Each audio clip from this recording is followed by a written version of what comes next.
यहां अपनी बीएसपी और एनएलओ पार्टी के सामने वाला निशान व बटन दबाकर अपने यहां प्रत्याशी को जिताकर और हमारे अभय सिंह चौटाला जी को मुख्यमंत्री बनाकर उनको खदेड़ बहार कर ये जवाब जरूर देंगे। तालियों के साथ स्वागत।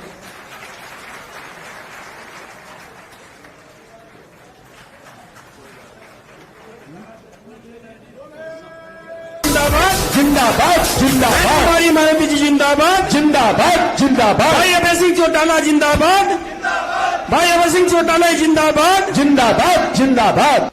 पिछले 10 सालों से यहां पर हरियाणा प्रदेश में बीजेपी की सरकार चल रही है और अब चुनाव सर पर है, तो ये बीजेपी के लोग फिर से आपके बीच में आकर आपसे वोट मांगने का काम करने वाले हैं। परंतु साथियों, इस बार आप सबको वोट डालने से पहले इनसे कुछ जरूरी मुद्दों पर सवाल करना बहुत जरूरी है। साथियों, मैं आपसे जाति और धर्म के आधार पर सवाल करने को नहीं कहूंगा। मैं आपसे कहूंगा इनसे सवाल जरूर करें शिक्षा पे, रोजगार पे और यहां हरियाणा में बढ़ती हुई महंगाई पे। साथियों, यहां मौजूद सभी मां बाप और युवा साथियों से मैं पूछना चाहूंगा कि क्या मिला है आप सबको शिक्षा के नाम पर इस बीजेपी की सरकार में?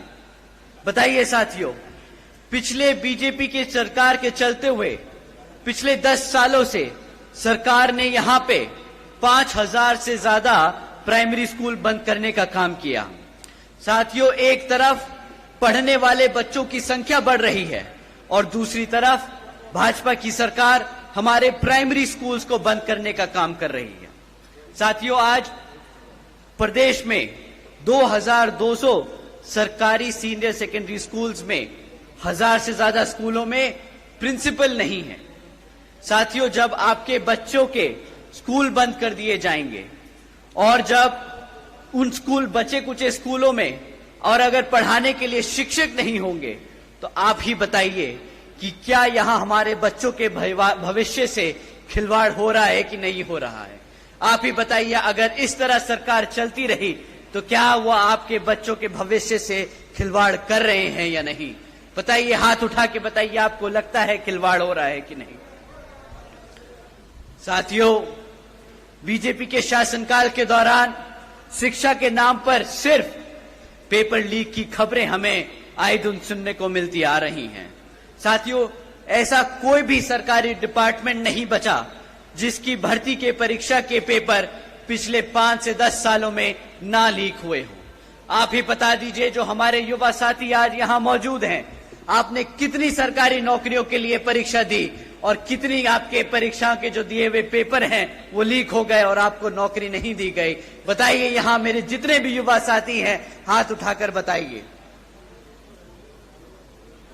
साथियों, हकीकत तो ये है कि बीजेपी हो या कांग्रेस, दोनों ही पार्टियों ने हमारे बच्चों के भविष्य के साथ खिलवाड़ किया। एक ने सरकार में रहकर कुछ नहीं किया और दूसरा विपक्ष में रहकर भी हमारे बच्चों की शिक्षा के लिए आवाज नहीं उठा पाया। तो साथियों, आप बताइए, क्या ऐसी पार्टियों को हक है सत्ता में आने का दोबारा? बताइए, हक है कि नहीं? तो साथियों, आने वाले इस विधानसभा आम चुनाव में इसका जवाब आप यहां अपनी बीएसपी और एनएलओ पार्टी के सामने वाला निशान व बटन दबाकर अपने यहां प्रत्याशी को जिताकर और हमारे अभय सिंह चौटाला जी को मुख्यमंत्री बनाकर उनको खदेड़ बहार कर ये जवाब जरूर देंगे। साथियों, एक तरफ बीजेपी और कांग्रेस की सरकार जो गरीब विरोधी नीतियों पर चल रही है और दूसरी तरफ हमारी आदरणीय बहन कुमारी मायावती जी की नीतियां हैं, जिसके तहत चलकर यूपी में बीएसपी की सरकार ने सावित्रीबाई फूले बालिका शिक्षा आशीर्वाद योजना चलाई थी। साथियों, आपको जानकर हैरानी होगी कि जिस तरह इस योजना के तहत 7 लाख से ज्यादा बच्चियों को 12वीं तक की शिक्षा प्राप्त करने के लिए 600 करोड़ से ज्यादा की लागत इन बच्चियों को अपने पैरों पर खड़ा कर एक उज्जवल भविष्य देने के लिए बहन जी ने उत्तर प्रदेश में खर्ची थी। और इतना ही नहीं साथियों, आदरणीय बहन जी ने अपने शासनकाल में यूपी में 5,550 से ज्यादा प्राइमरी स्कूल्स का निर्माण करवाया था। इतना ही नहीं, पहली बार बहन जी ने हॉस्टल्स में गरीब, वंचितों के बच्चों के लिए 27% आरक्षण का भी इंतजाम सुनिश्चित किया था। साथियों,